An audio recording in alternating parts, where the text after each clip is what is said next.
Kids Chat, where we'll be discussing all things slow living and traditional skills. I'm so glad that you stopped by, and I hope you enjoy today's chat. Today we have joining us Audra Clines. She is a home gardener who resides in Kentucky. And hi, Audrey. Hi. I've been watching you on YouTube, and I actually found you originally on Instagram, where you share a lot of your gardening.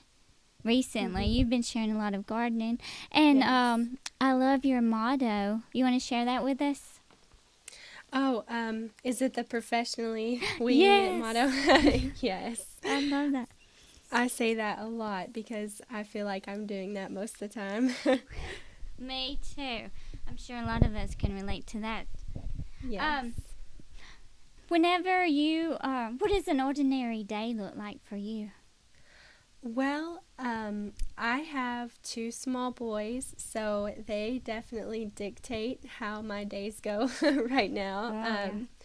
But we are very family centered, or at least we try to be. I'm a stay-at-home mom, so I try to include them in a lot of what I do. You know, we garden throughout the day. I also homeschool my oldest. So that is normally what takes up our days right now, just homeschooling, meal prep, taking care of babies. It's kind of my life right now. So I homeschool also. I didn't realize you were homeschooling. yes, this is our first year. So it's fun. it is, yes. So you're pretty busy. Also, I wanted to mention you run 5K. Yes, I do. I do like to run a lot. That's another one of my hobbies. I have too many hobbies. So but yes. I was telling my sister when we were talking about this podcast, I was telling her that you ran a 5K with your kids with you. Yes, I did. I like to run with them when I can. It is a lot more difficult, wow. But they love it. They love being in the stroller and seeing places when we go run. So it's enjoyable. Awesome. Mhm. Well, I remember seeing your picture on Instagram, and I was like, oh, I was so impressed. Thank you. So, what are you doing as far as gardening this year? Well, I have really been kind of a vacuum for information. I feel like I'm like that with all my hobbies, but I've been gardening for about 5 years. If I was counting, I got married about 6 years ago, and I started a garden with my husband, and we've definitely built up over time. We live in a subdivision, so we don't have a lot of space, but we've tried to use that to the best of our ability and be the most efficient with that space. We have 3 new garden beds this year that we're doing potatoes and garlic and onions and things like that, because we're trying to lean more towards actually moving towards having more food security, kind of like storage, having more food storage. So yes, so potatoes, cabbages, things like that. I really want to move towards having more space for those things, because as much as I love the zucchini and the tomatoes and things like that, I want to be able to say that we have those things on hand. So that's what I'm really focusing on this year. And also cultivating, new skills like fermenting and canning. I've always done those things, but I'm hoping to do that a lot more this year, to where I can actually have some for the winter, because I've always done it in really small batches and it doesn't last very long, So I'm just hoping to upscale everything a little bit more each year, so we just have more, we're just more self-reliant on what we can do here. Absolutely.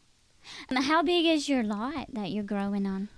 Well, we have about a half acre, and we also have about another half acre behind us that is owned by I guess it's the city, but they allow us to use it as long as we keep it mowed and everything, but it's not ours, so we can't do anything super serious with it. We can't build on it or anything, but that is where I've put some of my plants as long as they're, closer to our lot, but we Yeah. aren't allowed to use a lot of it. But it does make it nicer because we do live in town, but we do have a really nice green space behind us with a creek and everything, so it's really nice for our kids too. Oh, yeah, that is nice. hmm Did you grow up gardening? I did. My grandmother loves gardening. She's still alive today, and she's Oh. definitely the inspiration for me. She is from Eastern Kentucky, and she's just the quintessential, gardener. She has zinnias and moss roses and begonias. Those are her favorites, and they always had Mm. a big traditional plot garden, with just the rows of corn and beans and just beautiful. And that's what I grew up seeing, and I've always loved it. I've always loved gardening. So Oh, yeah. What do you call her? What's her I call name? her I call her Mama. Oh. So yes. My grandma was my inspiration for gardening too, Oh Mammy. wow. Oh, that's great. Yeah. Um, so you said you are going to be diving into um some more preserving, like fermenting and things like that. Yes. Now, did your grandmother, did she preserve and? Yes. My great grandmother, who is also still alive, my mama's Wow. mother. Yes, yes. That was just a thing that they did, which in Eastern Kentucky in the Appalachian Mountains, that is really traditional, like sauerkraut and Mm. things like that. That was just kind of something you did. And so I've been able to learn how to do things like that. So yeah. So she's your, I guess, mentor with all of this? Yes, if I have a question, I'm normally calling her and asking her about things. So yeah. Oh, awesome. I know that you have mentioned before, maybe on your YouTube, that y'all are looking for a homestead. We are looking for land. We've actually been looking for land or a farm for a long time, even before this whole virus came about and everything. And then the market just went way up, Mm. so it definitely threw off our plans. Because it is so expensive, and especially where we live, the cost of living is so high. Oh. And so we're actually kind of looking outside of the circle that we were looking in, just to broaden our horizons a little bit, because things have changed so much in the past couple years with everything, but especially Right. with land prices. So Yeah. I know this is maybe chasing rabbits or I'm jumping around, but whenever you are gardening in your spot where you're at now, do you think it will look different when you're on your homestead? I do. I have a lot of plans and ideas and things saved on Pinterest of how I'd like it to look. Mm-hmm. I'd love to have more raised beds and an actual greenhouse. I don't know if you watched, I think you watched my latest video talking about my greenhouse. Yeah. I would love to have a real greenhouse outside, with just surrounded by raised beds and pea gravel and just really pretty. So I have a lot more, plans for our next house, but it doesn't really make sense to do it here since we don't plan on staying here. Yeah, So exactly. Will y'all have animals when you move? we're hoping to. We are actually today going to get our first chicks because, Oh. yes, my husband grew up around farm animals and everything. That was actually something that my family didn't do. They were really into the gardening, preserving, all that, but we didn't have animals. So my husband knows a lot about it. I don't. But today, yes, we are going You're to get learning. our first chickens. Yes, and I'm really excited because this is something I've been wanting to do for a long time, and it is definitely part of having a homestead, chickens and animals. So, Exactly. And the prices of chickens and eggs are going to be going up because of the oh, avian right. bird flu. Oh, yes, I know. Yes. And that's something we're definitely, looking forward into the future, and we've always wanted chickens, but it seems like a really good time to do it right now because, again, with the whole self-sufficiency thing and just, being prepared, it kind of makes sense to have layers, chicken layers, and have eggs and things like Yes. that. So will you do meat birds also? Well, we don't have the space for them here, but at our Yeah. next, Yeah. obviously at our homestead, we do plan on doing meat birds, and we want to build up to, I'm the type of person, I have to do things very slowly, so I'm going to learn how to have chickens first, and then I want to have a dairy cow eventually. That sounds like a dream to me. I would love to have that. So just kind of going slowly and getting things as they come and just learning, because I want to do things the most ethically, humane as possible for the animal. I don't want to just jump into something, not know how to do it, and then end Yeah. up messing up horribly. You're always going to make mistakes, but I would like to minimize the damage as much as possible. Yeah. So, Well, I love that you said you like to do things slowly because the part of this podcast is about slow living.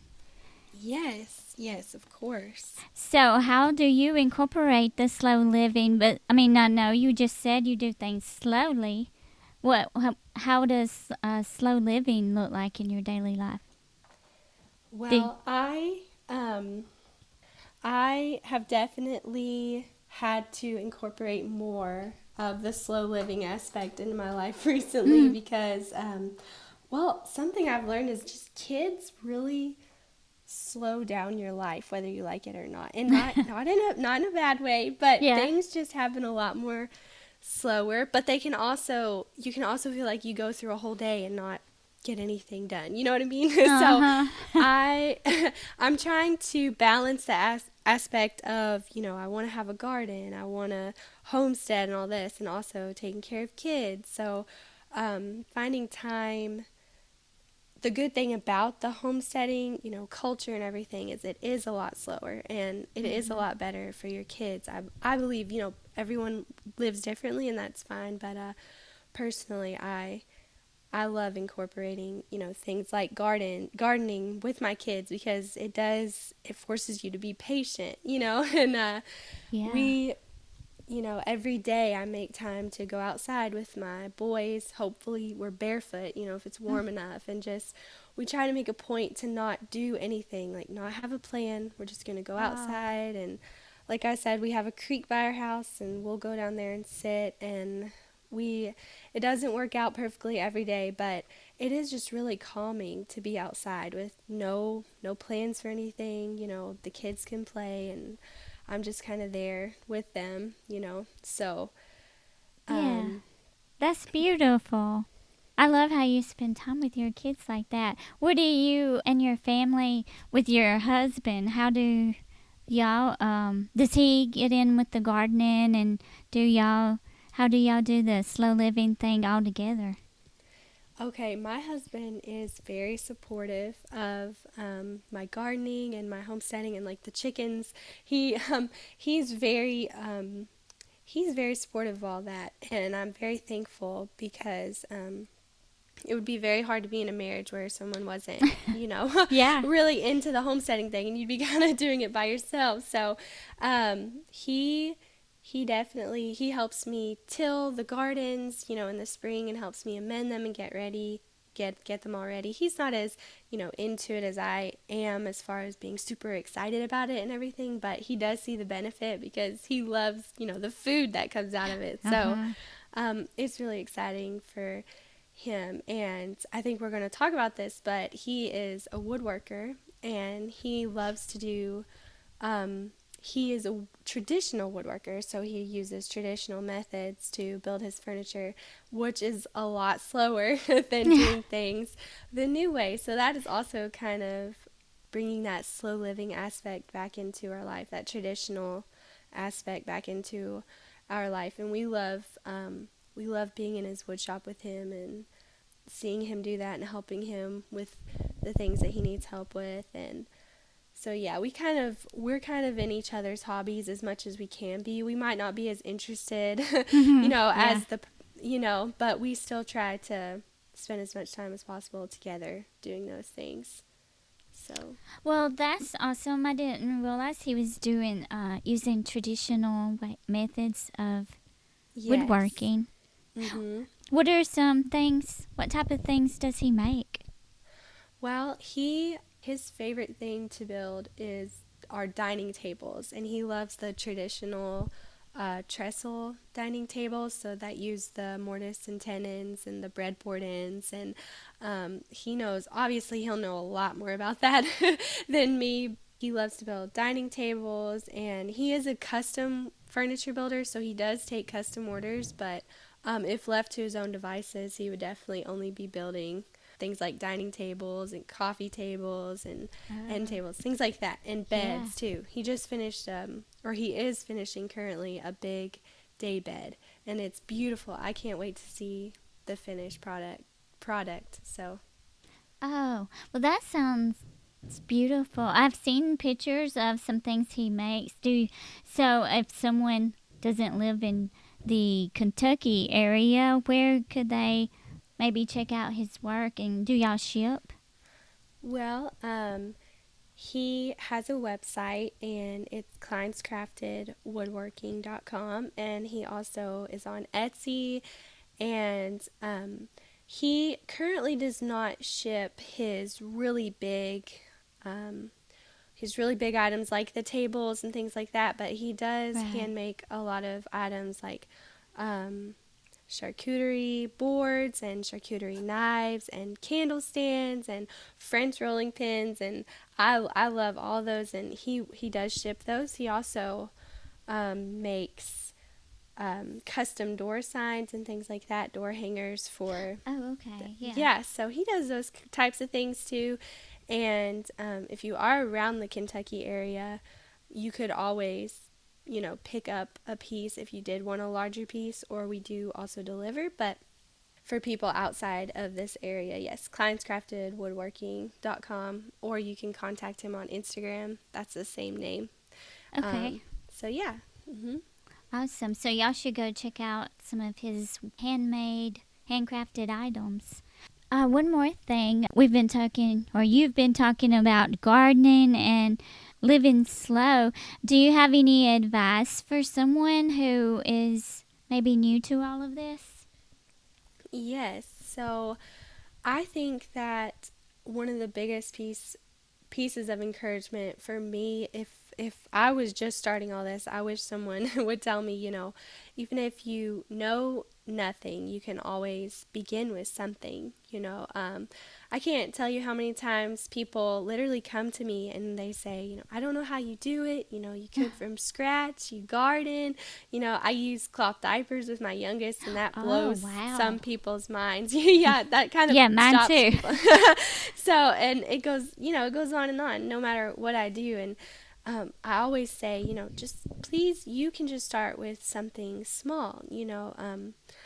I always hear, the chickens are the gateway drug to homesteading, and I think that could be said for gardening as well, because I started with a little tiny raised bed, and I raised tomatoes and bell peppers just from Lowe's, and I you don't have to feel like you have to do everything at once, because one, Yeah. your needs and your interests for you and your family are going to be so different than everybody else's, and you just have to prioritize what you want the most to learn and to cultivate in your life. And two, you obviously do not need to go at the same pace as someone else. I was talking about, going slow and having a slower pace with learning things. And, you may just want to learn how to do sourdough, or maybe you want to learn how to keep a small cut flower garden with zinnias and dahlias and just enjoy that throughout the season. Or maybe you want to take an online design class to better understand how to utilize your space, or maybe you want to get a couple chickens like I am in my